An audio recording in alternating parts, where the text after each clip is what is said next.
¿Por qué el teléfono está en rojo, Emanuel? Porque es para cortar la llamada. Ah, bien. Todos los días se aprende algo nuevo, ¿ah? Porque yo el único teléfono rojo que conozco era el teléfono del Kremlin, ¿has visto? Que lo tenía, lo tenían los burócratas del Kremlin y cuando levantaban el teléfono rojo era porque se desataba la Tercera Guerra Mundial porque empezaban a tirar los misiles sobre Estados Unidos. Entonces, bueno, era el teléfono rojo del Kremlin. Bien. Bueno, buenos días a todos y a todas. ¿Ya estamos grabando, Manuel? Sí, sí, sí, sí. Buenos días, profe. Bueno, ¿cómo están? Eh, Vamos a comenzar la clase a partir del encuentro de ayer con una serie de preguntas que me están dando vueltas y que quisiera tenerlas a tono de ustedes para proseguir avanzando con los contenidos, al menos como lo tenía pensado, lo teníamos pensado desde la cátedra hoy. Y la pregunta es si ustedes a la vez tienen alguna pregunta o alguna duda a medida que exploran el módulo y tienen, digamos, bueno, sí, cuando consultan la bibliografía, cuando consultan las consignas, cuando elaboran las respuestas, si tienen alguna duda puntual respecto a lo que venimos viendo, ¿no? Y respecto a la diferencia fundamental entre medievalidad temprana y medievalidad tardía, no solo en el plano económico, en el plano material, en el plano de las relaciones sociales de producción y trabajo, sino también en nuestra propia dimensión superestructural donde se concentra el discurso educativo, ¿no? Hasta ahí son una de las preguntas que en función de lo que dijeron ayer me daba vuelta a mí en la cabeza, me daba vuelta en la cabeza respecto a la importancia de que despejemos algunas dudas conceptuales al respecto. Eso en primer lugar. Y segundo, en segundo lugar, la otra pregunta que esta vez yo tengo para ustedes es ¿con qué dificultades se han encontrado hasta el momento en el proceso de elaboración del módulo? ¿Por qué estas dos preguntas? Porque nosotros vamos a entrar en una instancia del desarrollo histórico de la medievalidad tardía que nos aproxima mucho a lo que se conoce como, ¿no?, el desarrollo de una Europa que comienza a manifestar claros signos de avance hacia el mercantilismo, ¿no?, hacia ya los cambios que son, yo diría, estructurales y que avisoran la finalidad, el fin de una etapa histórica muy larga que es la medievalidad. Estamos entrando en el plano de la medievalidad tardía a todo lo que nos aproxima al 480, de todo lo que nos aproxima a la peste negra, todo lo que nos aproxima a la llamada educación humanista, ¿no?, a todo lo que nos aproxima a eso que va a denominarse el Renacimiento, a lo que va a denominarse como los grandes descubrimientos y lo que va a llamarse, ¿no es cierto?, el cuestionamiento y la crisis de los saberes instituidos por esa medievalidad y que en el marco de la educación renacentista y de la educación humanista, una nueva epistemología, fundamentalmente estos, ¿no es cierto?, saberes, estas visiones dogmatizadas y sacralizadas del mundo, de la sociedad, del conocimiento, etc.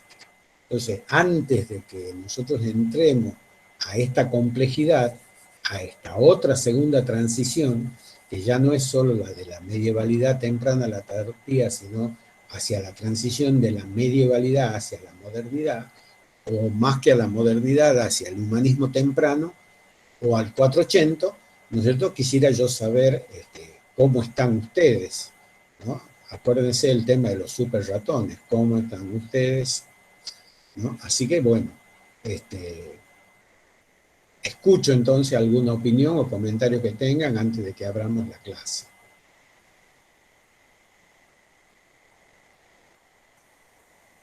Y además porque ayer participaron pocos, son medio dormilones, entonces recogiendo, digamos, también la trama de esa relación ida y vuelta, porque para mí sería muy cómodo sentarme y comenzar a hablar como loro, pero no tiene ningún sentido sentarme a hablar como loro si el mensaje no llega.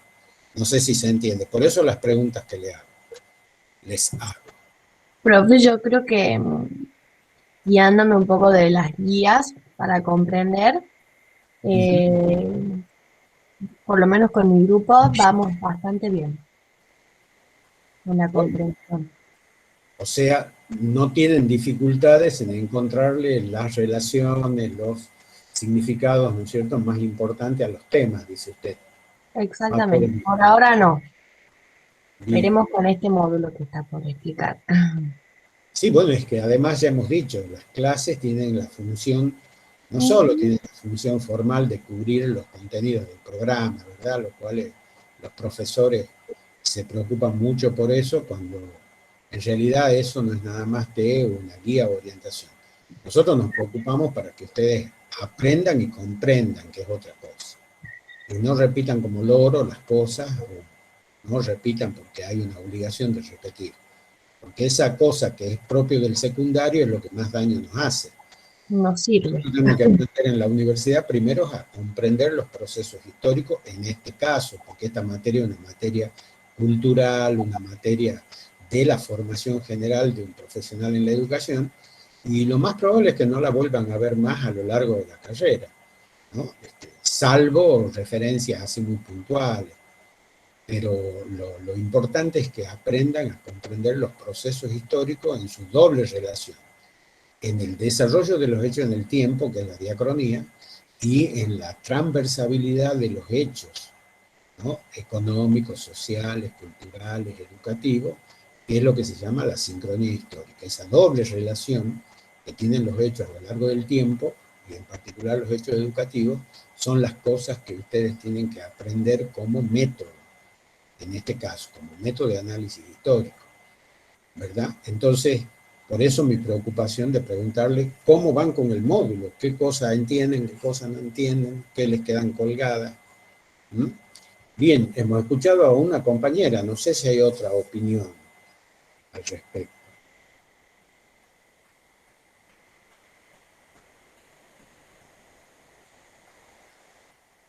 Bueno, parece que está todo bien, qué bueno, es una buena noticia, ¿no? El silencio es salud. Profe, también quería agregar algo Sí, con respecto a los videos y a los PowerPoint y la información también extra que nos ayuda mucho también a terminar de comprender o cerrar la información que nos brindan los textos.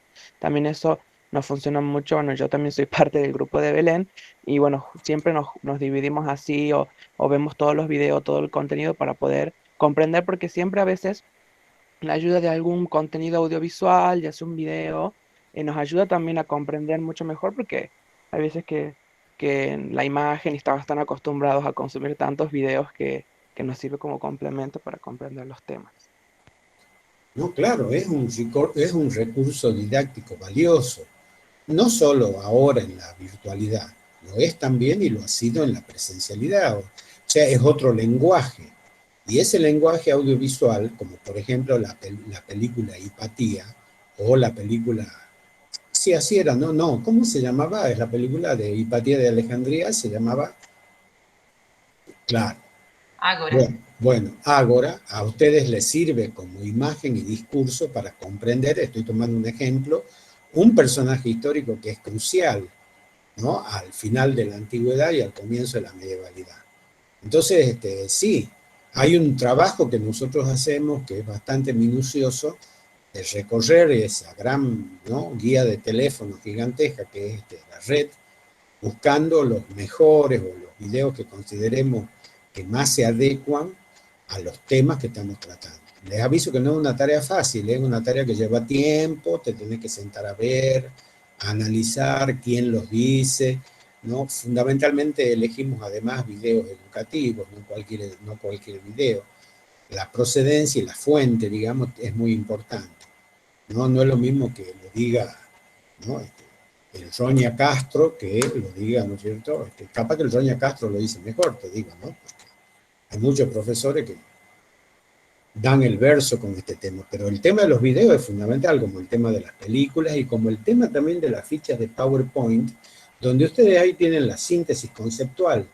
O sea, todo lo que decimos en clase adquiere sentido en tanto conceptos o palabras claves en las guías que son las fichas de PowerPoint, ¿no? Entonces todo eso es un combo, todo eso es una construcción transversal que ustedes hacen y que sin duda va a ser muy útil para encontrar las respuestas. Obviamente, alguien decía el saber no ocupa lugar, no ocupa lugar, pero ocupa tiempo y también ocupa lugar, ¿no? Entonces, por supuesto que lleva tiempo y por supuesto que nosotros sabemos que no es la más única materia que cursa, pero ahí también está la potencialidad del grupo y lo que se llama la división de las tareas y la posterior integración.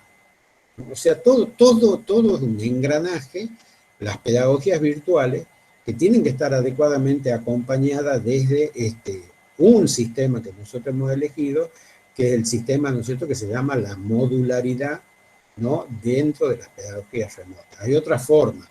Además entendemos que es el modo en que mejor se enseñan las materias culturales. Capaz que si tenemos que enseñar biología o química o, ¿no es cierto?, o ciencias económicas, a lo mejor este sistema modular no funciona. Hay otros mejores para enseñar. Todo está en función de cada ciencia, de cada saber, ¿no? Así que bueno, todo eso hay que tener en cuenta y esto que hacemos nosotros, que intentamos hacer, no es soplar y hacer botella. No es como muchos creen que te pones a travesar una máquina, una computadora y al otro día ya salís profesor en educación a distancia. Es una falacia. Seguimos siendo profesores presenciales, formados en la presencialidad, que estamos aprendiendo duramente, ¿no?, las formas de comunicación en el campo de las pedagogías virtuales. Así que bueno, ¿qué otra cosa? ¿Qué otra pregunta? Nada como comentario. Bueno, en todo caso, si se le van ocurriendo las preguntas, las van formulando a medida que trabajemos. Bueno, de acuerdo al programa de contenidos, ¿no?, que acá lo tengo a mano, nosotros estamos entrando a partir del siglo XI y de la medievalidad tardía en, yo diría, 4 procesos de ruptura, 4 procesos de transformación histórica que para analizar la educación no podemos dejar de verlos, ¿no? Y un primer proceso, aunque parezca muy lejano todavía, pero que no lo es tanto, van a pasar 400 años y eso va a estallar, es el comienzo de la crisis, ¿no?, concreta, de una crisis real que va a comenzar a vivir la Iglesia Católica Apostólica Romana de Occidente con sede en el Vaticano. La actual Iglesia católica que nosotros conocemos, pero que no es la única, porque también existe la Iglesia Católica, ¿no es cierto?, que no es apostólica, porque no se funda en el relato de los apóstoles, pero es la Iglesia Católica, ¿no es cierto?, de Oriente, la que tiene capital en Constantinopla, que no tiene papa, pero que tiene una suerte, ¿no es cierto?, de jefe político, como es el papa, que es algo así, tiene un nombre, el patriarca, ¿no? Bueno, la corriente más conocida que nosotros conocemos de los representantes de la Iglesia Católica de Oriente son los maronitas, ¿no? Porque así como el catolicismo tiene un conjunto de tendencias internas en un mundo ancho y ajeno, también la Iglesia Católica, ¿no?, de Oriente, que sería la Iglesia turca, que tiene sede en Constantinopla, también tiene sus cosas.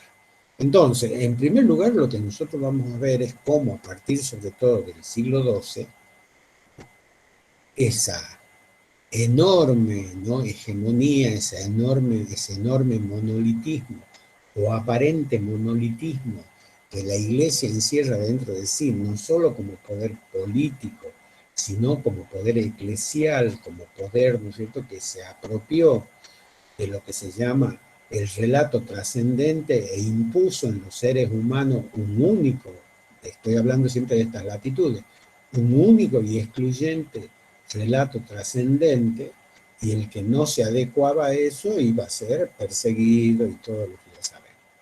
Entonces les pasó a los anabaptistas, les va a pasar, ¿no es cierto?, a todos los grupos estos que son disidentes y que son considerados herejes o que tienen una visión distinta o alternativa, y le va a pasar a la iglesia dentro de sí misma.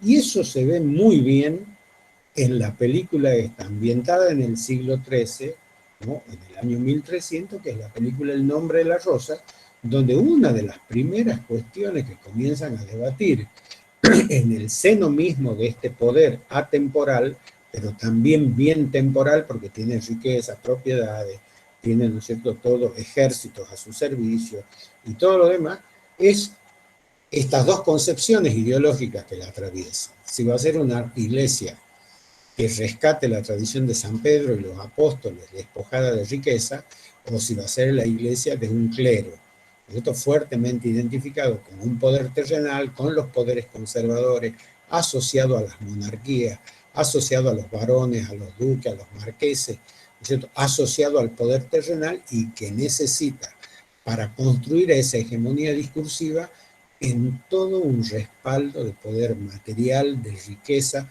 bueno, de lo que es el Vaticano. El que va al Vaticano se cae sentado de ver, ¿no es cierto?, la cantidad de oro y plata que hay acumulada ahí, que es lo que decía Lutero, más allá de que yo pueda tener diferencias con Lutero. Lutero, que era un monje agustino, y todos sabemos, ¿no es cierto?, cuando estudiamos su biografía, que quedó prácticamente con terribles consecuencias, ¿no es cierto?, por su trabajo como monje, que era un tipo que se dedicaba a teñir los paños, era un monje pañero.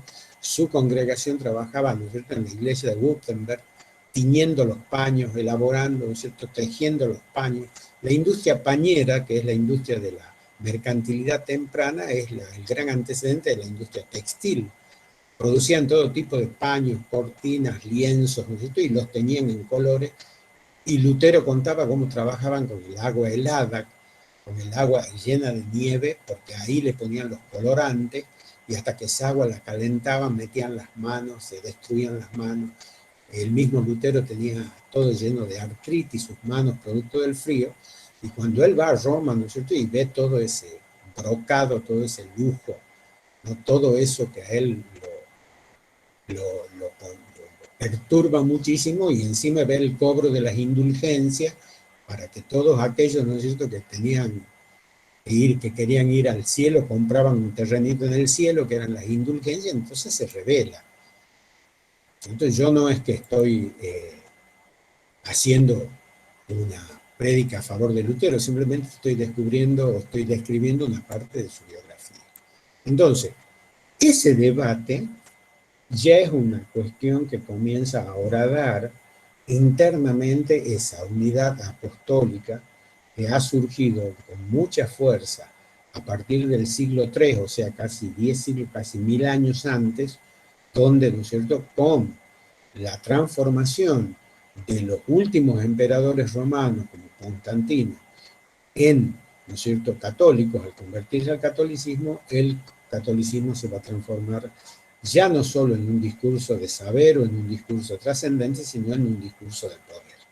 Va a abandonar definitivamente la vieja tradición originaria de los cristianos, que se enfrentaron duramente a un imperio, y ese discurso era un discurso profundamente revolucionario, y el catolicismo concretamente se va a ir asociando como discurso de poder a los poderes fácticos, a los poderes reales y a los poderes, ¿no es cierto?, constituidos de la sociedad de ese tiempo, y a sus clases, a sus grupos, a los grupos privilegiados que sostenían. Bueno, 10 siglos más tarde, cuando nosotros estamos en presencia del siglo XII, del siglo XIII, de una medievalidad que en su propio interior comienza a transformarse, y al mismo tiempo que abandona, ¿no?, ese pasado medieval temprano, ese pasado medieval oscuro, y avanza hacia los siglos más recientes, en sí misma también comienzan las transformaciones y las contradicciones.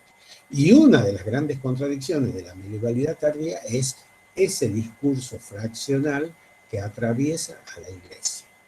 Que atraviesa a la Iglesia y que va a iniciar o va a generar dentro de la misma Iglesia profundos procesos represivos, profundos procesos de control social, de persecución, ¿no?, y de todo lo que conocemos de las atrocidades que en nombre de Dios no solo lo han hecho los católicos y los cristianos, lo han hecho los protestantes y lo hacen las religiones en general, lo hacen los islámicos, los mahometanos. El fundamentalismo, ¿no es cierto?, de los mahometanos es terrible. El mismo fundamentalismo de los protestantes, el fundamentalismo monoteísta, decía un gran sociólogo, Fortunato Malimachi, profesor mío en el doctorado en Ciencias Sociales, y que es realmente un genio en sociología de las religiones, y que tuve la suerte de que haya sido mi amigo y mi maestro, ¿no? Él decía, si algo tienen los fundamentalismos y los dogmatismos, es, ¿no es cierto?, la intolerancia, ¿no? El utilizar todo tipo de recursos para imponerse sin opinar, sin aceptar diferencias, visiones alternativas, otras maneras de entender y comprender el mundo. Bueno, entonces, una cuestión que nosotros tenemos que ver como fundamental y agregarlo, subirlo a la lista en este proceso de comprensión que implica el paso, no solo, vuelvo a repetir, de la medievalidad temprana a la tardía, sino esa larga transición que la medievalidad tardía implica hacia eso que se va a conocer como el mercantilismo temprano y la educación humanista o la educación renacentista, o la llamada, ¿no es cierto?, la nueva era, el advenimiento de la ciencia, el conocimiento, la cultura, y que todo eso va a tener foco, sobre todo en una región de la vieja tradición grecolatina, que es el norte de Italia, y sus grandes impulsores, entre otros, van a ser, ¿no es cierto?, tipos como familias muy poderosas, familias que tienen ducados, que tienen marquesados y que representan los sectores de una burguesía en un gran proceso de ascenso social, como por ejemplo en el norte va a ser la burguesía, en el norte de Italia va a ser la burguesía piamontesa, la burguesía veneciana y la burguesía turinense, las tres grandes ciudades de ese noroeste italiano, de ese norte italiano, donde va a ser foco el llamado primer renacimiento europeo, o que también se llama el 480, ¿no?, donde van a aparecer los primeros síntomas del nuevo arte, van a aparecer todos los planteos relacionados a los descubrimientos científicos, donde van a aparecer todas las expresiones musicales, estéticas, relacionadas a un nuevo humanismo, a otro humanismo, si ustedes quieren, al humanismo. Es decir, al retorno de lo llamado personal, inmediato, al retorno de lo que se conoce como, ¿no es cierto?, todo lo que es el sensualismo, todo lo que es el humanismo y todo lo que es el reconocerlo al sujeto hombre, al sujeto persona, ¿no es cierto?, sobre todo al varón renacentista como el eje de la historia y no, ¿no es cierto?, desde San Agustín para acá, el eje de la historia son las figuras, ¿no es cierto?, propias de una ancestralidad que es trascendente. Es Dios, ¿no es cierto?, es la Biblia, es Jesucristo. Bueno, no. Este 480 italiano plantea ya que la figura esencial, el sujeto de la historia, ya no es Cristo, ya no es Dios Padre, ya no es la Virgen María. Es ese nuevo sujeto histórico que es la burguesía. Entonces, esa es una primera fractura que nosotros tenemos que tener presente cuando analizamos este tema. ¿Y por qué empiezo yo por el mundo trascendente? Por el peso que tiene esa trascendencia. Por la gran, ¿no es cierto?, porque se ha transformado prácticamente en una forma de creencia, control social y disciplinamiento de los cuerpos y de la mente trascendental en todo ese proceso que se conoce como la medievalidad temprana y tardía. Cuando todo ese discurso hegemónico, todo ese discurso que era monolítico, todo ese discurso, ¿no es cierto?, que se implanta como sustitución real y concreta del pensamiento politeísta antiguo de las tradiciones, ¿no es cierto?, romana y griega, la sustitución, decía, de ese politeísmo por este monoteísmo tan cerrado y excluyente, es lo que comienza a entrar en crisis como una de las características fundamentales de la medievalidad tardía. Quien ignora, por ejemplo, ¿no?, la profunda discusión que hubo en el siglo XII, cuando hubo dos papas, cuando la Iglesia se fracturó a tal punto de que hubo dos papas, el Papa de Aviñón, ¿no es cierto?, y el Papa del Vaticano, y al Papa de Aviñón lo respaldaban todos los nobles franceses, nobles de los duques, los marqueses, los condes, ¿no?, todos los señores feudales del siglo XII francés los respaldaban al Papa de Aviñón, mientras que todos los principados del norte de Italia y de Alemania lo respaldaban, ¿no es cierto?, al Papa romano. Ahí tenemos ya no solo una fractura de carácter eclesial, donde se está planteando si la Iglesia va a ser rica o va a ser pobre, si va a seguir la tradición de los apóstoles o va a seguir una tradición política más descarnada y pragmática, ¿no es cierto?, formando un clero poderoso, rico, propietario, con, ¿no es cierto?, acumulación de dinero concreto, que es lo que va a ser la base de su espiritualidad. Tenemos ya no solo esa fractura, tenemos una fractura política, una fractura territorial. ¿Y qué esconde todo eso? Bueno, también ya muchos no quieren ser siervos de Roma. También la medievalidad tardía comienza, ¿no es cierto?, a anidar un proceso de rebelión frente a una autoridad universal, a una autoridad incuestionable, a una autoridad, ¿no es cierto?, que es omnipotente y que emana de Roma, y al cual todos los nobles, todos los duques, no solo tienen que tributar, es decir, poner los centavos, sino obedecer. Porque si no los obedecen, los castiga Dios. Entonces, para que nosotros empecemos a comprender, vuelvo a repetir, uno de los grandes significados de la medievalidad tardía, tenemos que comenzar por lo que se conoce como la crisis eclesiástica, ¿no? Y esa crisis eclesiástica va a terminar en lo que son 3 siglos más tarde, 13, 14, 15, 16, 4 siglos más tarde, el siglo XVII, porque eclosiona con lo que se conoce con, ¿no es cierto?, la fractura definitiva de la unidad cristiana en Occidente. Esto no es nada más que un proceso que va a culminar 400 años después, estamos hablando del siglo XII, y lo otro ocurre en el siglo XVII, ¿no es cierto?, de lo que hace Martín Lutero en 1519, cuando clava sus 95 tesis en la abadía de Württemberg, o Wittenberg, como ustedes quieran, donde él era el abad, precisamente, y hablábamos del poder que tenían los abades, bueno, él que era uno de los representantes más importantes dentro del clero alemán, porque era abad de una de las abadías más poderosas, que era la abadía de Württemberg, que como les decía, era una abadía pañera, producía paños, todo lo que ustedes han visto en el nombre de la rosa, lo que es una abadía, más si le agrega un modo de producción que significaba para esa abadía un núcleo productivo relacionado a la producción textil, a la industria textil, la industria pañera del Renacimiento, ¿no? Esta es una primera cuestión a tener en cuenta. Y ustedes se preguntarán, ¿y por qué el profesor empieza por esto? Por una cuestión muy clara. ¿Qué es el discurso educativo de la medievalidad? Un discurso teológico.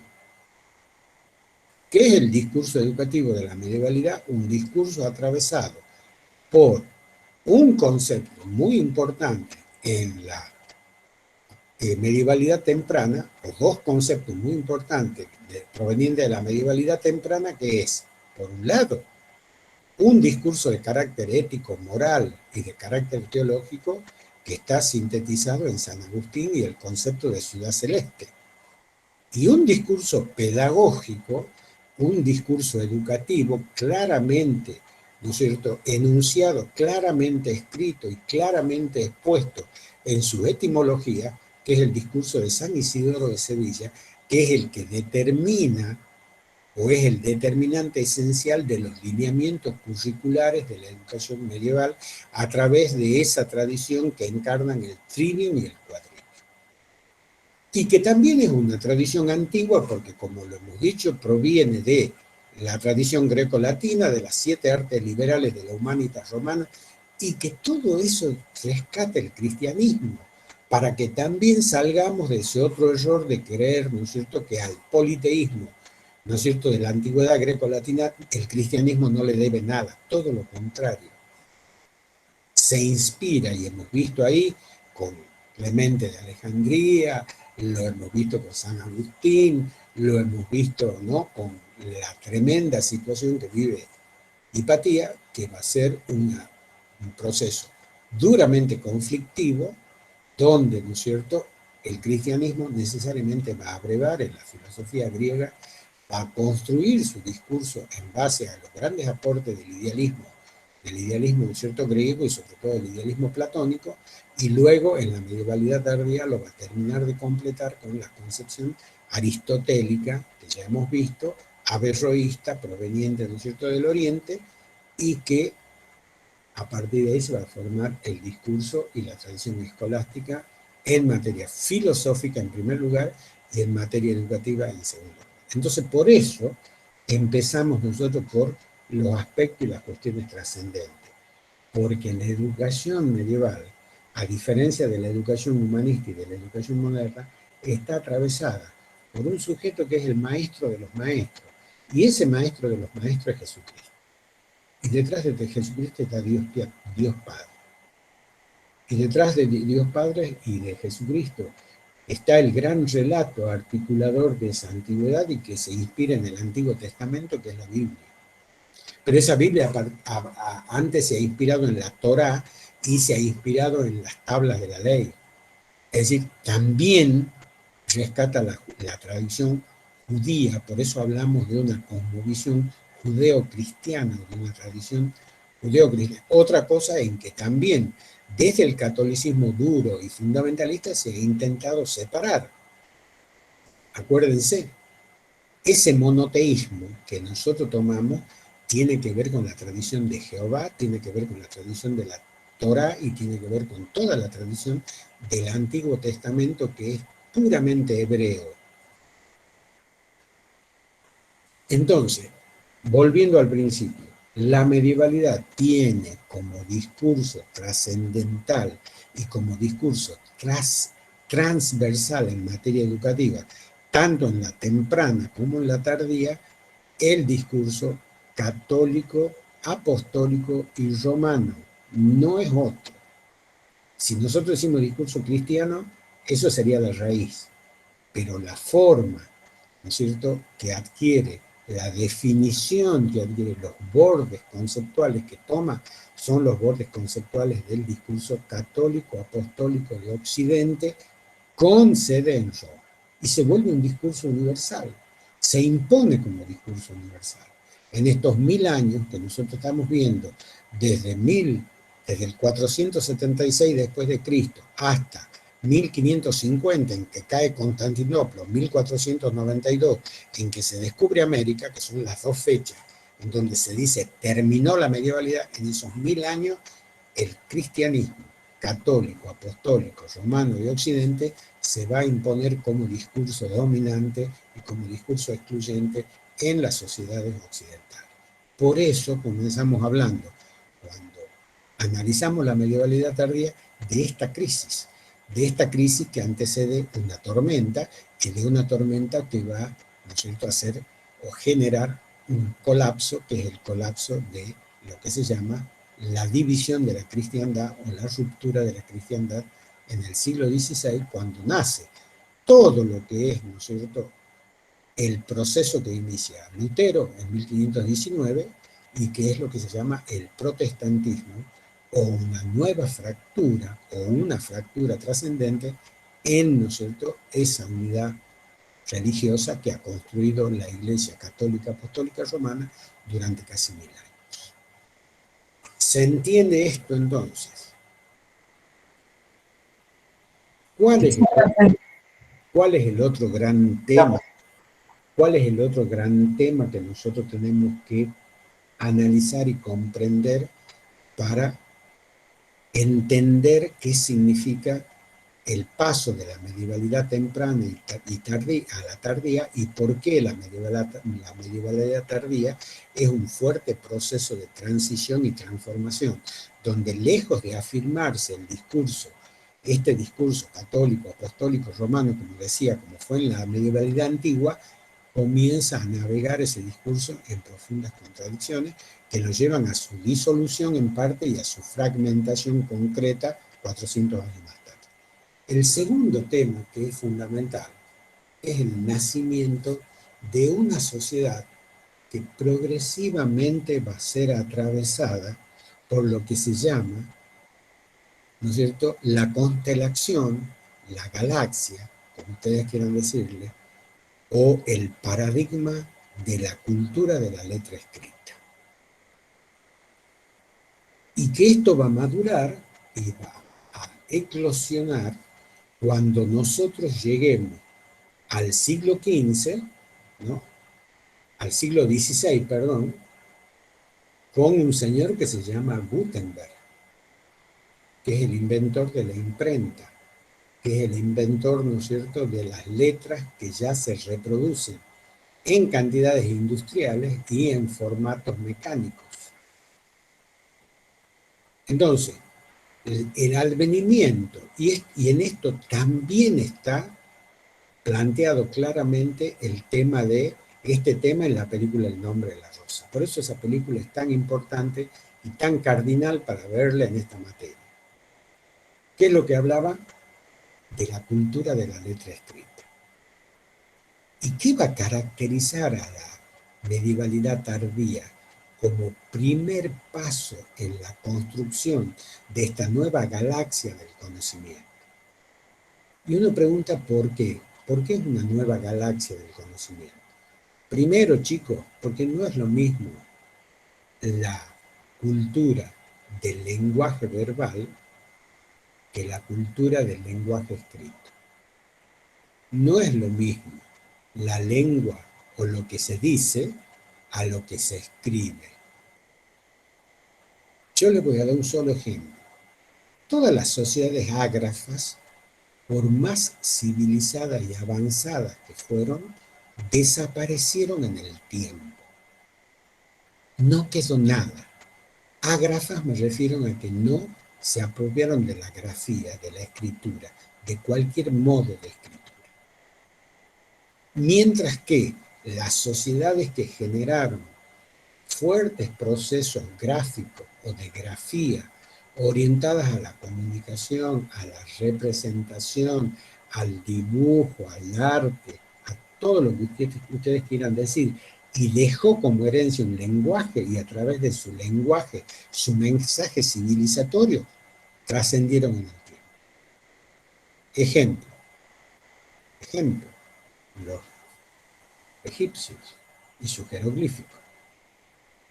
Ejemplo, las tradiciones culturales propias, ¿no es cierto?, mesoasiáticas del Oriente Medio, entre ellas todas las culturas relativas a los persas, o todas las culturas, ¿no?, relativas a todas las civilizaciones de ese sector donde las tablas de Nabucodonosor, los textos, los digestos de Nabucodonosor fueron, ¿no es cierto?, testimonios invalorables, del mismo modo que los códices del Mar Muerto fueron testimonios invalorables de la existencia de toda una cultura que tiene que ver con la tradición judía. Y lo mismo si nosotros entramos, ¿no es cierto?, a la misma América Latina. ¿Qué culturas quedaron como testimonio? Todas las culturas que se apropiaron de una grafía. Los mexicas o aztecas con los códices que eran, ¿no es cierto?, todos sabemos, rollos de cuero escritos en un lenguaje que era el lenguaje náhuatl, y que la maldición de los españoles quemaron 100.000 códices cuando invadieron Tenochtitlán y destruyeron o pretendieron destruir la cultura azteca.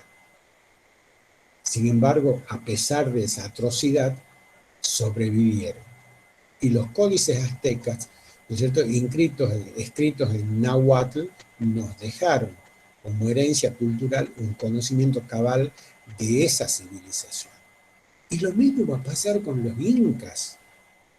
y su códice, ¿no es cierto?, comunicativo en lenguaje simbólico, que fueron los quipus, o nudos, porque no todas las culturas imprimían sus caracteres gráficos en papel, primero porque no conocían, y segundo porque no tenían desarrollo tecnológico para hacerlo, pero los incas se dieron en la imaginación y en la necesidad, ¿no es cierto?, la idea de construir un sistema de comunicación escrito, hoy diríamos escrito, es gráfico, es una representación de la realidad organizada en nudos de distintos tamaños y distintos colores, que mostraron con una precisión única la descripción del imperio. Pero además, ¿qué nos provee la cultura de la letra escrita? El acceso a una forma de pensamiento que es el pensamiento simbólico, que es el pensamiento abstracto. Ese pensamiento no existe con la palabra, o no puede trascender solo si se limita a la palabra o al lenguaje oral. El lenguaje escrito es el que nos lleva a la imaginación, al pensamiento y a la abstracción. Por eso cuando yo digo H2O, todo el mundo se imagina y dice, pero está hablando de agua. Ahora, yo lo que he hecho es simbolizar un hecho de la realidad a partir de un enunciado abstracto, de un código simbólico que transforme ese hecho en una representación gráfica y en una representación simbólica. Entonces no tengo que ir hasta el inodoro y meter la mano ahí para demostrar que el agua existe, sino me basta con representarla simbólicamente al agua. Bueno, ese proceso es lo que nos permite, ese proceso de abstracción es lo que nos permite las culturas, ¿no es cierto?, que no superaron, se apropiaron de la grafía y por eso permanecieron en el tiempo. Y hubo culturas muy avanzadas que al ser ágrafas desaparecieron, no dejaron testimonios. Y pasemos al último ejemplo, ¿no es cierto?, de nosotros los latinoamericanos. Porque ¿por qué hablar tan solo de los europeos o creer que solo los europeos se apropiaron de las grafías, ¿no es cierto?, más profundas? La cultura maya, el calendario maya, que está tallado en piedra, es el calendario más perfecto que mide con mayor perfección el tiempo en los ciclos solares de ese tiempo, los meses, o si ustedes quieren, los meses lunares en el calendario gregoriano. Pero el calendario gregoriano, que es el que hemos adoptado de Europa, es imperfecto. Le sobran días y le sobran horas, y cada 4 años tenés un año bisiesto, porque acumula todos esos retazos.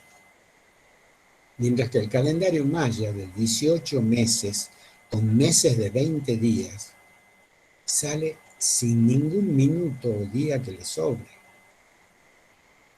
Entonces, en el comienzo de la medievalidad tardía, con el nacimiento de los burgos, con la expansión de las ciudades, con el nacimiento de las escuelas catedralicias, con el nacimiento de las universidades y con la vasta acción de los monjes copistas, ¿no?, que como se ve en el nombre de la rosa, los enviaban a los grandes centros del conocimiento de ese tiempo, como por ejemplo a que visiten la Biblioteca de Alejandría, o a que visiten la Biblioteca del Vaticano, o que visiten, ¿no es cierto?, los grandes centros culturales de la antigüedad griega o de la antigüedad, ¿no es cierto?, más allá todavía, que es toda la antigüedad mesooriental, ¿no?, de todos los reinos del Oriente Medio, ciudades como Damasco o ciudades como Constantinopla, para que memoricen un libro y lo copien. Y aparece el copismo como primer elemento fundamental de reproducción del lenguaje escrito. Y esa reproducción no es una reproducción solo arbitraria o preciosista para que no se pierdan la gran herencia de la antigüedad, sino que además tiene todo un sentido. Ustedes van a ver que en el nombre de la rosa son determinados libros los que se van a reproducir y curiosamente van a estar relacionados al clasicismo griego. Entonces, el segundo elemento para comprender el proceso de la medievalidad tardía que fructifica, que aparece, que se concreta 300 años más tarde, es decir, cuando nace, cuando amanece en el horizonte la educación humanista y renacentista de la primera modernidad, del momento más temprano de la modernidad, ¿qué tenemos?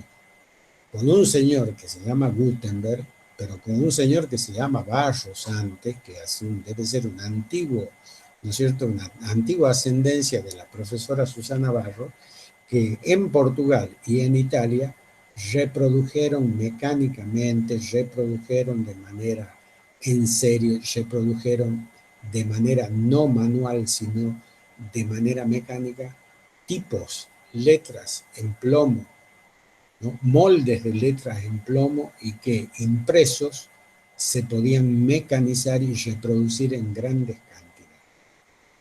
Entonces, la medievalidad tardía es el escenario de una transformación cualitativa en el proceso de conocer y en el proceso de expandir el conocimiento, de expandirlo, de hacerlo visible y de hacerlo accesible a la sociedad o por ejemplo, o por lo menos a los grandes centros culturales de ese tiempo. Entonces, el nacimiento, la expansión y el afianzamiento de lo que se llama la cultura de la letra escrita es fundamental.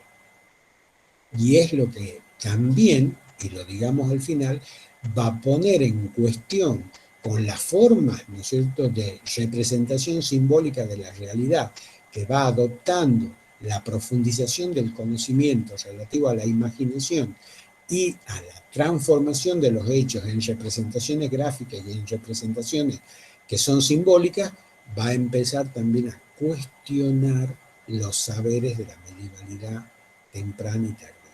Los saberes vinculados a la concepción del universo, y eso se asocia a un tercer elemento que también como proceso histórico es fundamental. La gran, ¿no es cierto?, transformación que sufre la cultura occidental, la cultura medieval tardía, con respecto a los llamados grandes inventos y grandes transformaciones de carácter científico. Entonces ahí tenemos el tercer elemento que es fundamental para comprender la medievalidad tardía como un factor de transición hacia ese humanismo que la espera un poco con abrazos desesperados, pero también, ¿no es cierto?, con una gran ilusión. Porque también hay que decirlo, de que, y esto es importante decirlo, muchas veces nosotros asociamos la idea de la medievalidad solamente con atraso y oscuridad, cuando no es el caso de la medievalidad tardía. No nos confundamos, tampoco caigamos en esa visión, ¿no es cierto?, también maniquea de la historia, donde en la medievalidad no se hizo nada, todo fue, ¿no es cierto?, rogarle a Dios, todos fueron monjes encerrados en su iglesia, todos fueron monjes con mentalidades cerradas, para nada. Circulaba en toda la base de esa sociedad, circulaba en las ciudades, circulaba en los banqueros, circulaba en los intelectuales, todo un deseo de conocer, todo un deseo de descongelar toda esa medievalidad temprana que había cosificado la vida, que lo había sumido al hombre solamente en la idea de que en esta vida terrenal no hay nada que hacer, todo está dicho, todo está hecho, todo está escrito. No nos cabe ningún protagonismo como sujetos históricos. Entonces, en esa medievalidad tardía, el advenimiento del llamado paradigma de la letra impresa, o, ¿no es cierto?, también llamado la galaxia de la letra impresa, es fundamental. Es fundamental para afianzar el conocimiento. Y por eso decía, eso le abre las puertas a dos cuestiones básicas: los saberes científicos, por un lado, y los grandes inventos. Entonces tenemos otro elemento que en ese proceso de la medievalidad tardía comienza, ¿no?, a gestarse, comienza a madurar, comienza a desarrollarse en concordancia con el nacimiento de las grandes ciudades, del intercambio comercial, del nacimiento de las universidades, y de la proyección que como sujeto histórico comienza a tener un sector social que al calor de todo ese proceso de transformación estructural de la sociedad comienza a posicionarse como un sujeto dinámico, como un sujeto transformador, como un sujeto que no se contenta o no se adapta o no acuerda, no comparte en vivir solamente de un modo de producción que es el modo de producción dado por la relación entre el amo y el siervo. En ese mundo intermedio, en esas intersecciones y contradicciones intermedias que ofrece esa sociedad feudal en crisis y transformación, aparece ese otro sujeto, plebeyo sin duda, ese otro sujeto, pero que no es ni siervo ni señor, es el burgués, es el comerciante, es el feriante, es el tipo que comienza a prestar plata de otro, porque mientras cuida la plata de otro, a esa plata que la tiene, se la presta lo que la necesita, le cobra interés y nacen los banqueros. Y nace una nueva economía que es la economía atravesada por la moneda. Una economía que pone en crisis toda la economía medieval fundada, y acá estamos entrando en el otro plano, que es el plano de la acumulación y de la transformación estructural de la sociedad, ¿no es cierto?, que pone en crisis todo ese sistema medieval que ha imperado durante la medievalidad temprana, que es, ¿no es cierto?, la servidumbre, que es la economía fundada en lo que se llama el trueque. Es una economía no monetizada, donde los siervos pagan en especie, pagan en fidelidad, pagan, ¿no es cierto?, con trabajo y semilla, las exigencias, ¿no es cierto?, de su señor. Y esa economía monetizada, además, va a cuestionar otra de los grandes mandatos de la Iglesia, porque todos ustedes saben que la Iglesia ha maldecido y ha escarnecido la acumulación de dinero y la riqueza, entre comillas, porque es un discurso patético y totalmente hipócrita, porque mientras la Iglesia atesora miles y miles de millones de dinero en poder, ¿no es cierto?, desde la boca para afuera y desde sus discursos pentecostales o desde sus discursos, ¿no es cierto?, relativos a la creencia, le dicen, no, el dinero es maldito, no, la usura hay que castigarla, pero ella lo practica. Entonces, el burgués va a encarnar esa otra transformación, que es el paso de una economía primaria, no monetizada, atravesada por el trueque y por las contraprestaciones personales, a una progresiva economía del dinero, de la circulación, el crecimiento y la reproducción del capital. Por eso es la época en la medievalidad tardía donde aparecen los mercaderes y banqueros, como decía Jacques Le Goff. Y eso, a su vez, en el campo productivo está asociado a estos primeros territorios o células de esta nueva sociedad que son los burgos, donde anida. ¿Qué cosa?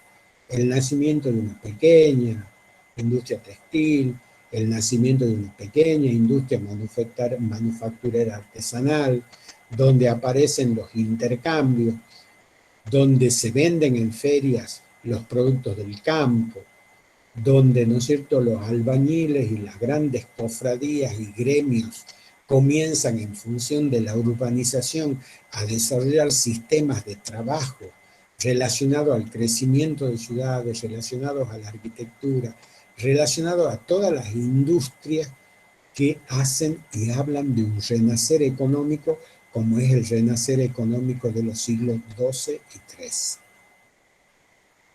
Entonces, para comprender esa medievalidad tardía, nosotros también tenemos que hablar, y fíjense, yo lo he puesto en tercer lugar, porque por supuesto que si ustedes quieren, en niveles de complejidad y en niveles de, uno podría decir, en un orden jerárquico, está ahí. Primero fue la crisis eclesiástica, luego el nacimiento de un nuevo paradigma de comunicación, de lenguaje, de forma de conocimiento. Y asociado a eso, en la base de la sociedad, fermenta el cambio, fermenta la transformación. lo digamos de otra manera, entra en una crisis irresistible, en una crisis ya imposible de subsanar, en una crisis irreversible, el modelo de producción fundado solamente en lo que se llama, ¿no es cierto?, el siervo de la gleba y el señor feudal. Así como el esclavismo entró en crisis, ¿no es cierto?, a mediados de, cuando cae el Imperio Romano de Occidente concretamente, así también el modelo, ¿no es cierto?, fundado, el modelo económico, el modo de producción fundado en el siervo de la gleba, también va a entrar crisis. ¿Y a qué abre? Y acá aparece otra de las grandes, ¿no es cierto?, de los grandes debates en la medievalidad tardía, o respecto a la medievalidad tardía. ¿Qué abre? Abre el nacimiento a lo que va a ser el futuro capitalismo mercantil. Abre, ¿no es cierto?, el paso, inicia el paso en el siglo XIII y en ese renacer de las economías regionales, de las economías, ¿no es cierto?, metropolitanas, de la economía de los burgos, de la economía de la feria, de los puertos que se abren, de la economía también donde en las ferias se venden los productos del campo y etcétera, no solo le abre el paso a la economía, como decía, de la moneda o a la economía basada en el intercambio de la moneda o del dinero, sino es el paso de, o el advenimiento de lo que se va a llamar 2 siglos más tarde el capitalismo mercantil. El capitalismo que toma como base de acumulación el intercambio comercial.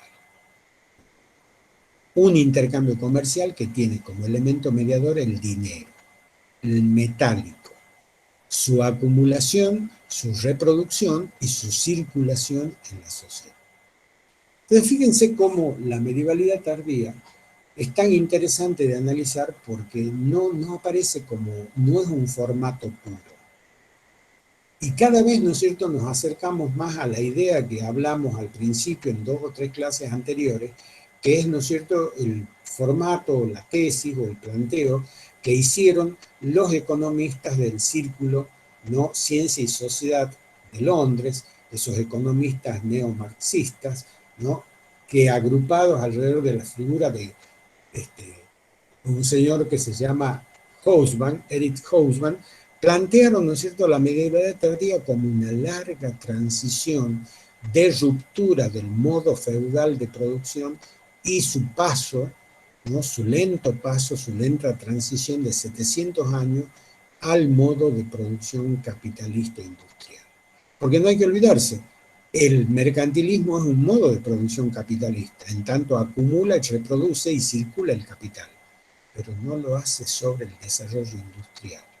Lo hace sobre un desarrollo manufacturero artesanal y lo hace sobre la base de la no existencia de un sujeto histórico, como fue el proletariado industrial de la primera revolución industrial, sino en base a un fundamento social todavía amorfo, todavía indefinido, sin conciencia de clase y sin forma de una asociación, ¿no es cierto?, que le permita vincularse a la producción a través de claramente condiciones, ¿no es cierto?, de especialidad que la economía mercantil todavía no genera en la producción. Entonces, de eso estamos hablando, de estos 4 elementos, a los que me falta uno, ¿no es cierto?, el quinto. ¿Cuál es el quinto elemento de esta transición tan interesante?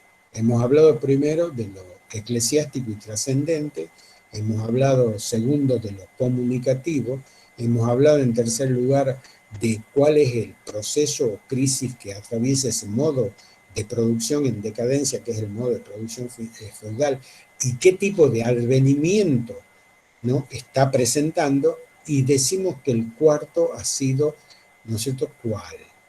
El científico, el epistémico.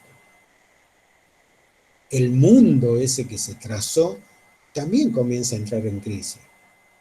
Ya lo hace Hipatía, ¿no?, en el siglo III después de Cristo. Ya lo dijo el mismo Pitágoras en el siglo VI antes de Cristo.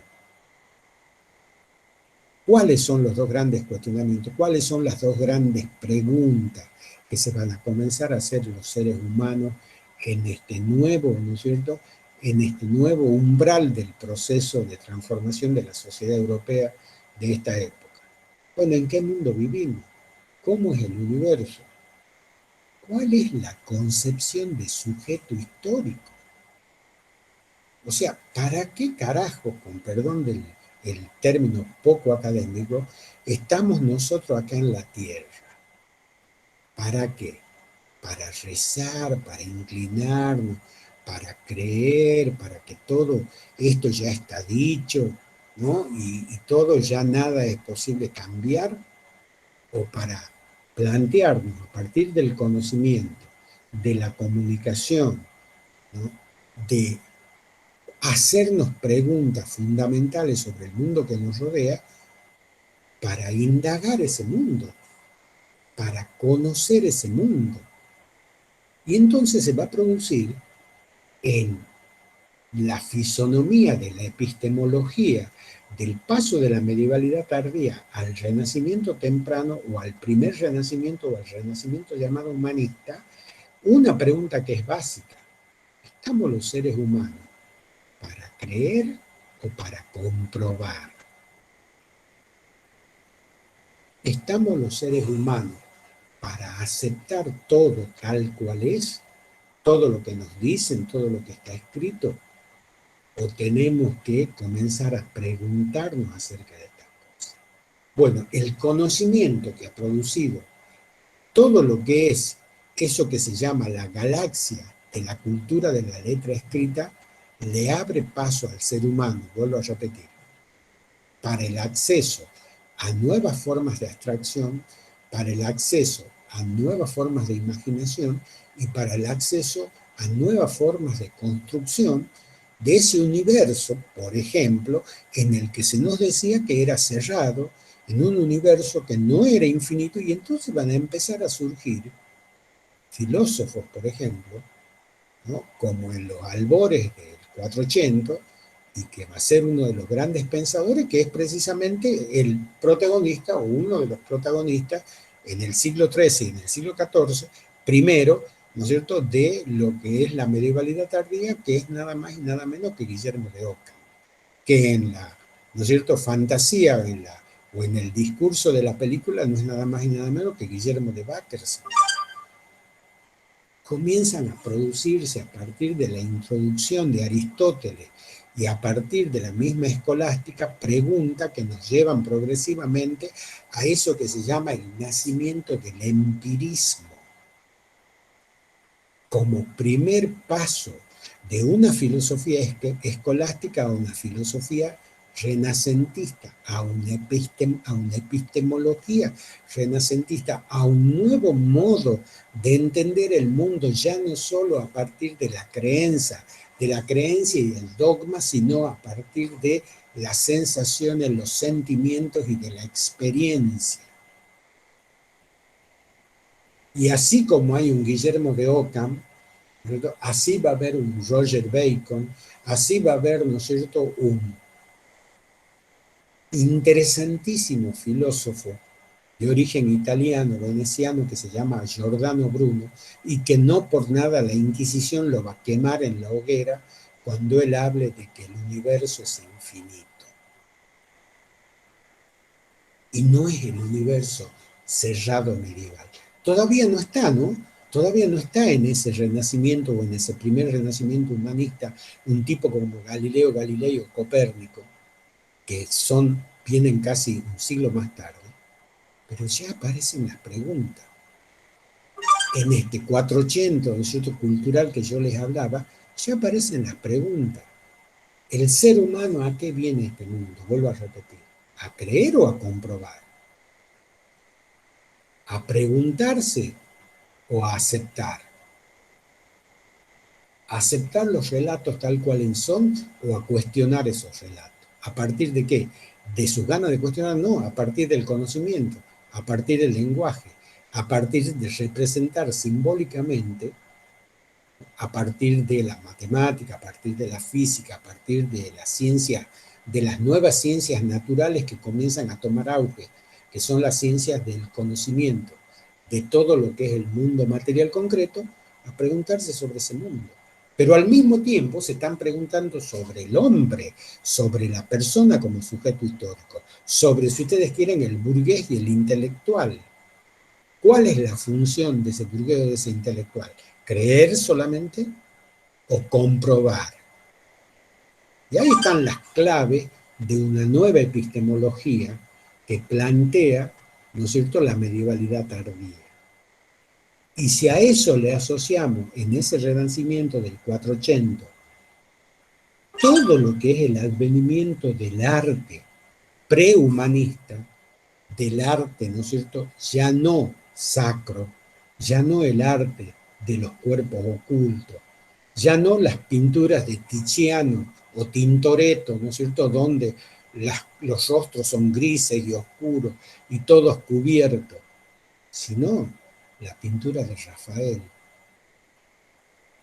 el primer pintor, ¿no es cierto?, que expone los cuerpos humanos desnudos, que le corre el velo a la corporatividad, que muestra un mensaje donde hay un cuadro extraordinario de él que se llama La Primavera, que muestra a las mujeres desnudas, porque el cuerpo ya deja de ser una cosa pecaminosa que ocultar, sino es un lenguaje más que va mostrando esto que se llama humanidad, por eso se llama humanismo, y que viene de la vieja tradición de las esculturas griegas y de los murales romanos. Entonces, fíjense, ese lenguaje al que yo hacía alusión, relacionado con el conocimiento, nos ubica ya no solo en una nueva visión del universo, o al menos en la sospecha de que existe una nueva visión del universo, sino en la función que va a cumplir el sujeto renacentista. Y ese sujeto renacentista que lo encarna la burguesía en el plano económico, material y productivo, y los intelectuales en el plano del desarrollo de la ciencia y del conocimiento, son aquellos que se plantean, y lo voy a repetir por cuarta vez, la función de ese ser humano. Creer o preguntar. Comprobar o aceptar lo dado. Y esa palabra comprobar es la que abre en este tiempo histórico el paso a este nuevo gran paradigma científico, a este nuevo gran paradigma científico que nace con el Renacimiento, que es un paradigma de naturaleza descriptiva, explicativa, es un paradigma, ¿no es cierto?, que se funda en formular hipótesis y comprobarlas, es un paradigma que adopta un método de conocimiento dado por los antiguos griegos, que era la observación y la experimentación.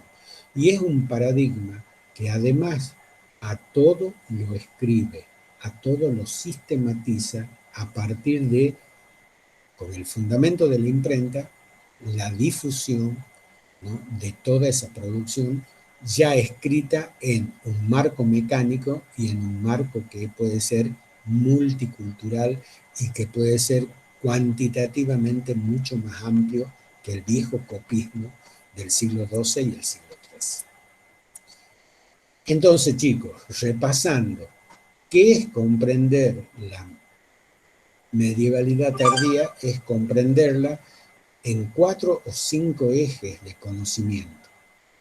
Hemos dicho que el primero es el eje, si ustedes quieren, teológico.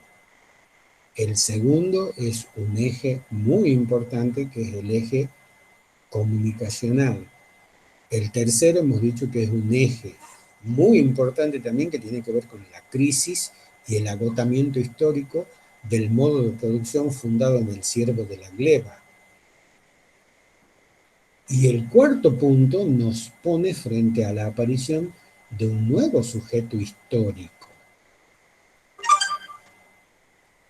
de un sujeto histórico que va a ser el protagonista de los cambios trascendentales que se avisoran 100 o 200 años más tarde, estamos en el siglo XIII o el siglo XIV, que ese sujeto es el burgués gentilhombre, ese sujeto plebeyo pero con un gran poder económico, que va a desarrollar un gran poder. No es ni de nobleza, ni de aristocracia, ni, ¿no es cierto?, confesional ni aristocracia de sangre, es un sujeto plebeyo, pero que tampoco es un siervo. Y que si no es banquero va a ser comerciante, y si no es comerciante va a ser un intelectual. Entonces tenemos una cuestión antropológica fundamental que entender en este proceso de transformación, y por último, lo epistemológico, como les decía, fuertemente relacionado con todo el lenguaje expresivo que muestra esta nueva sociedad.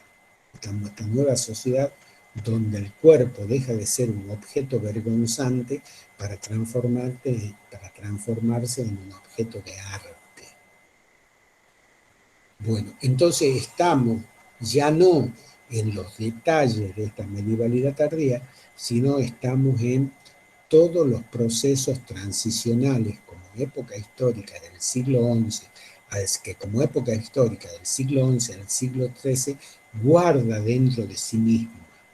Y por eso les decía de que es algo que se acerca mucho más como caracterización de tiempo histórico, aunque eso tenga una impronta más economicista que superestructural, a lo que desarrollaron, ¿no es cierto?, las teorías y el pensamiento del círculo ciencia y sociedad, que son historiadores de muchos países, desde canadienses hasta japoneses, organizados alrededor del Club Ciencia y Sociedad, ¿no es cierto?, conducido, dirigido por Eric Hobsbawm, y que tienen un libro muy bueno, muy extraordinario, editado por Crítica, que es una edición, ¿no es cierto?, de Barcelona, que se llama La transición del feudalismo al capitalismo.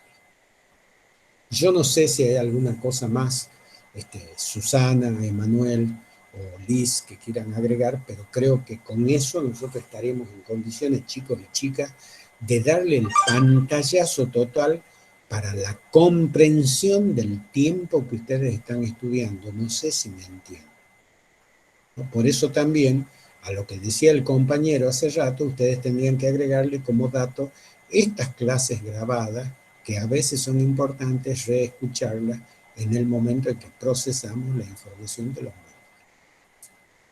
Bien, se me acabó la cuerda, tengo las pilas, digamos, bajas, así que queda abierto, digamos, el uso de, hagamos un pequeño tire y afloje.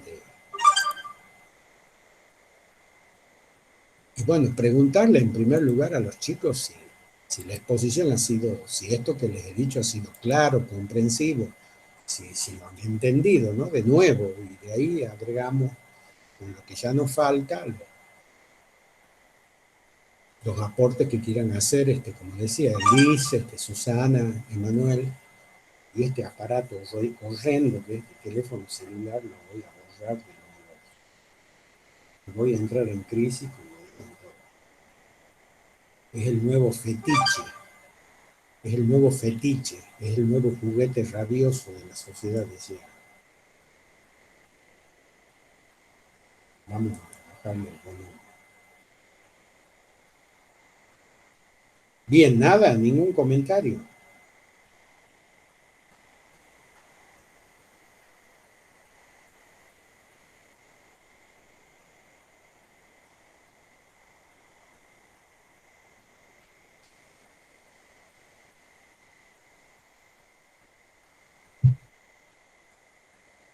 No, yo simplemente decir que como planteaba ahí en el chat, los 5 ejes bastante interrelacionados, ¿no? De esta cuestión de estas crisis que no tan solo es en un ámbito, sino que no es que repercuten tampoco, pero sí van acompañándose en ese proceso de ruptura, que no son definitivos ni es que termina en 0 y empieza en 1, sino que de alguna forma siempre hay una cierta continuidad, ¿no? Entonces, por ahí cuando uno habla del precapitalismo puede remontarse a este periodo. Entonces, de alguna forma creo que se han quedado sumamente claros y por ahí pueden ayudar a pensar en ese concepto de transición, ¿no? Que no es que es algo definitivo y que son rupturas tajantes, sino que hay continuidades a lo largo de la historia, ¿no? Desde lo trascendental, hoy seguimos cuestionándonos o cuestionándose esta cuestión del dogmatismo, de una sola mirada, de una sola perspectiva religiosa. Y bueno, la función hoy de hablar de, por ahí, trasladarnos a la banca y a la cuestión del Fondo Monetario, y se remonta a este periodo, ¿no? Sí. O sea que siempre hay esta cuestión, ¿no? De las transiciones, y que por ahí tal vez nunca se terminan de establecer, ¿no? Como algo definitivo. Ese concepto me parece que es fundamental para pensar este proceso en este periodo histórico. Sí, Sí, la verdad se ve muy interesante, se ve la transición que viene desde épocas medievales, desde antes de Cristo, inclusive con respecto a las escrituras, a cómo se daba la educación, bueno, primero desde la casa, luego iba pasando, ¿sí?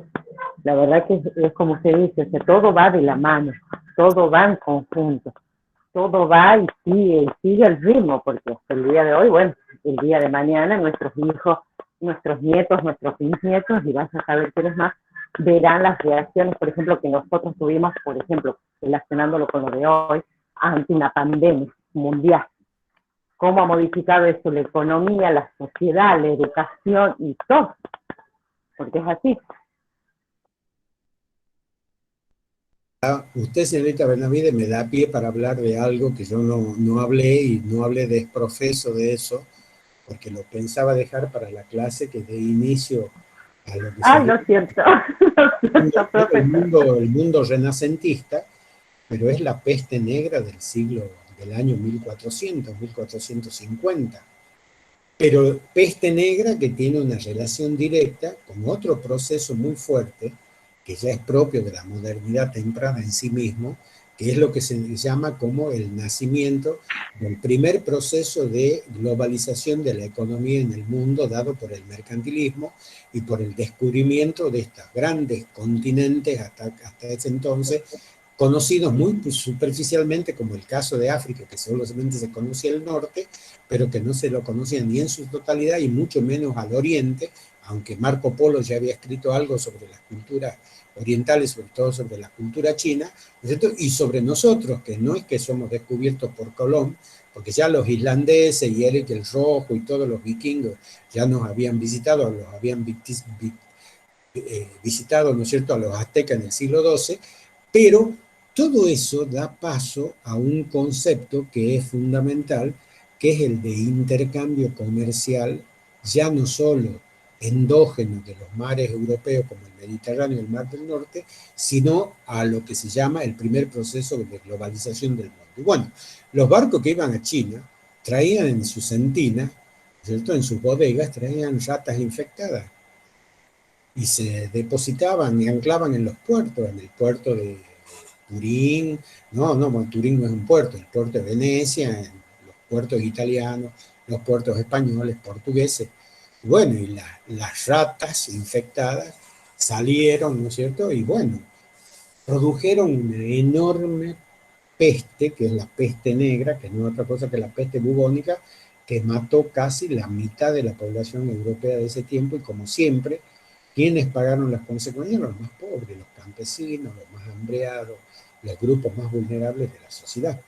Bueno, ¿y cómo se...? Realmente ha sido una masacre la peste negra, o sea, para esa época ha sido una masacre total, o sea, es impresionante cómo ha caído demográficamente, en este caso todo el continente europeo, debido a esta peste, porque, o sea, ha alcanzado tasas altísimas de mortalidad, y obviamente con los pocos recursos que quizás se tenían en esa época, no se podía tratar de la misma forma quizás como se podría tratar hoy. Porque bueno, hoy nos vemos ante otra pandemia que también tiene altas tasas de mortalidad, y bueno, tratamos de combatirla de la mejor manera posible. Quizás el día de mañana también nos cuestionen eso. Claro, nos iría mejor con la pandemia actual si no hubiera tantos imbéciles, ¿no es cierto?, que apostan siempre a la enfermedad y no a la salud, pero bueno, no importa. Hay una película muy linda que yo la quiero recomendar, que se llama La Armata Brancaleone, ¿no? Que es una película que la pueden buscar en internet, que muestra precisamente esto que comentaba la compañera, ¿no? Es una época, creo que es el siglo XIII o XIV, donde la sociedad, una de las cosas que teme así de una manera brutal, y además está hecha en tono de sátira, se van a reír, es una linda película, ha sido multipremiada, es del neorrealismo italiano, creo que es de Mario Monicelli o algo así, búsquenla en internet si ahí tienen tiempo, La Armata Brancaleone, que yo la vi cuando era joven, adolescente, y hablaba de corrido, no, mentira. La vi en los años, ¿no es cierto?, en que nos sedujo mucho ese cine, ¿no? El cine de Pasolini, el cine ¿no?, de los grandes directores italianos de esa época. La Armata Brancaleone es una película que permite que concretamente, vuelvo a repetir, en el tono de sátira, de burla, ¿no es cierto?, retrata esto de la peste negra y los temores, la locura. En qué, como decía la señorita Benavides, está en donde se sumió la sociedad europea de ese tiempo, el mundo cristiano de ese tiempo, con la llegada de la peste negra, ¿no? Las cosas que despertaba, la locura, las supersticiones, las creencias, porque bueno, claro, no había sistema de salud. La única manera de combatir esa plaga fue el fuego. Se los quemaba los muertos y los que contraían la peste no tenían remedio, a pelarse, ¿no? Eran. Así que sí, es como dice usted, señorita Benavides, pero vuelvo a repetir, eso yo no lo incluí en el análisis, porque me parece que es un antecedente de lo que ya en el siglo XVI, en el siglo XVII, entendemos nosotros que es lo que se llama el primer proceso de eh, globalización de la economía mundial, ¿no? Porque esos fueron los descubrimientos. En realidad nunca nos descubrieron. Esa es otra barsata y esa es otra infamia de la historia eurocéntrica, de hacernos creer que somos descubiertos para hacernos pensar que somos inferiores todo el tiempo, que ellos son los descubridores, los dueños del conocimiento, los dueños de la economía, nosotros éramos algo así como seres que andábamos en taparrabo, atrasaditos, pobrecitos, y que no sabíamos hablar, ni leer, ni escribir, y bueno, a esa condición nos reduce, si ustedes ven, las estampas del descubrimiento. Los españoles bien vestidos, ¿no es cierto?, que traen toda, y los indios en taparrabo, arrodillados, rindiéndole, ¿no es cierto?, hay toda una imagen clara ahí de superioridad del hombre blanco y todo lo demás que asocia a la idea de descubrimiento. Y si no éramos nada, si no nos descubrían ellos, no éramos nada. Bueno, esa tesis, así como el Día de la Raza, así como la superioridad de la raza blanca, que son tesis positivistas y maniqueas en la historia, son las cosas que nosotros tenemos que refutar, del mismo modo que es maniqueo y totalmente falso la idea de que la historia comienza en los griegos. Nosotros la estudiamos, pero no nos comamos el chupetín. Tenemos una historia que develar de nuestros pueblos, de nuestra propia historia, de América Latina. América Latina tiene edades propias, que no son las edades del eurocentrismo. No nos negamos y nos cerramos a la cultura universal, porque seríamos muy tontos si la estudiamos críticamente, no sé si se entiende, sin tampoco creernos que esa es la verdad absoluta, o como ha dicho recién la profesora Susana, planteando todo como pregunta, ¿no? Planteando todo como un conocimiento crítico. Hagamos realidad ese verso. Queremos formar estudiantes críticos, les metemos 3 parciales en la cabeza para que memoricen y les metemos la goma. ¿Qué estudiantes críticos? La prueba que nosotros les vamos a dar a ustedes les va a poner a prueba su criticismo. Y no es para que los gomiemos, ni mucho menos, es para que aprendan. Yo ya les doy 2 claves, así que váyanse tranquilos, ¿eh? Hasta la próxima semana. No sé si van a entender, ¿no? Lo que van a hacer va a ser pensar con esta prueba, relacionar, comprender. Y cuando ustedes lleguen a la adultez intelectual, que es la adultez de nosotros, cuando construyan su identidad como estudiantes universitarios, tienen que ir apropiándose de a poco de la criticidad, de someter a prueba de validez todas estas tesis, todas estas afirmaciones, todos estos enunciados que nos enseñan. Y ahí ya nos hacemos adultos y tenemos lo que se llama, construimos lo que se llama autonomía de pensamiento. Ya no pensamos con los moldes ideológicos o los moldes de moda o los moldes que quedan bien, que nos imponen repetir, sino nos apropiamos de nuestra propia intelectualidad y logramos lo que se llama autonomía en el conocimiento. Y eso, chicos, tiene que ser la universidad. Si no, no sirve. No se invierte tanto dinero público para que formemos adocenadamente repetidores. Tenemos que formar en la universidad la masa crítica que se haga cargo de lo que viene. Porque van a venir cosas que quizás yo no sé si las voy a ver, pero ustedes como una generación muy joven van a tener desafíos muy grandes. Desafío de la contaminación, el desafío del calentamiento global, el desafío de, ¿no?, todas las riquezas que se agotan si sigue esta explotación salvaje de la naturaleza, la superpoblación, la carencia de alimentos, ¿no?, la posibilidad de que el agua se venda y se compre y deje de ser algo gratis. Bueno, yo ya voy a estar en el cielo a la par de San Pedro, ¿no? Pero eso sería muy aburrido. Imagínense estar a la par por toda una eternidad de un viejo barbudo que encima debajo de la túnica no tiene nada, está desnudo, o sea, un viejo que puede ser hasta degenerado. No, no, quiero ir al infierno, estar con las chicas de la vida, ¿no?, la noche. Ah, picarón. Los diablos, no, mentira, es una metáfora. Así que no vayan a salir a decir ahora por toda la facultad, el profesor quiere ir al infierno, le gustan las chicas. No, además, si se entera mi esposa, No, vas a cocinar 11 días seguidos sin descanso. Bueno, no sé qué les ha parecido entonces, no sé si queda, ya estamos, ¿no es cierto?, en las 13:07, creo que estamos en momentos de, si no hay más opiniones, de ir cerrando la clase, ¿no? ¿Les parece? No hay nada más. Emanuel, Susana, ya podés dejar de grabar. Emanuel podía haber dejado de grabar antes, ¿no? Antes de que diga eso. No me di Eso, cuenta. no, ya ahora con eso del infierno queden prisioneros de mis palabras. Ya vamos a cortar.